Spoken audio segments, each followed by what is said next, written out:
Ben de öyle düşünüyorum. Benim yanımda kızlar ve erkekler kendini hemen boşanmış hissediyor. Böyle bir hissediyor. Bizim bazı üniversitelerde, bazı toplantılarda diyordu, Başkan Apo'nun her şeyini çok seviyoruz. Fakat bu kadınları ellerinizden alması. Belki. Tamam anladık da. Yani boşanmış hissediyorlar kendini. Ama bu güzel bir şey. Bu boşanmalar şundan güzel. Yani karnıca senin olsun. Ya ben senin karnını ne yapacağım zaten ben hiç kimse yüzüne bile bakmam. Benim estetik şeylerim çok farklı. Fakat bu kadınların boşanma hikayesi şu mesela şeyle boşanıyor. Bu bir tane akıllı evlidir benim kocası. Belki üst adamı da bilmiyorum. Orada kadın şeyi fark etmiş. Hep dönüşüm yaşıyor şu anda. Ama boşanmasına gerek yok. Zaten yeniden genç değil ki. Ama pratikte yaşadığı sürekli boşanma halidir. Aile de öyle mesela. Sürekli boşanma halini yaşıyor. Ama bu resmi kocasından boşanma anlamına gelmiyor. Anladınız mı?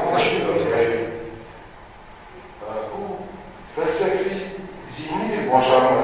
Neden boşanıyor? Ben şeyle söyledim. Neydi ismi? Hafif oldu. Yani sen yaptın ev, feodal. Eziliyorsun dedim yani şimdi de. Dürüst abi, çok benim açımdan önemli bir kadın yani. Mesela o yani 7 numara biz numarayımız değil, tam tersi bir tip yani o iyi bilmiyor. Gerçi bilmiyoruz ama bana göre dürüst değil mi? Dürüst olduğu herhalde kesin. İyi bir insan. Yani çok... Ben de fazla tanımıyorum ama sevilen biri oldu o kadar. Hayır, dizi sevgililerim olabilir mi? Yok aşkım.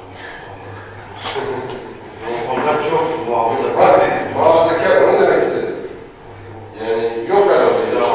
Aşiret tarafında da çok şeyler yani tamamen ne kadar şeydir. Aşiretli de var değil mi? Var başka. Şu anda ben bilirim. Aşiret de.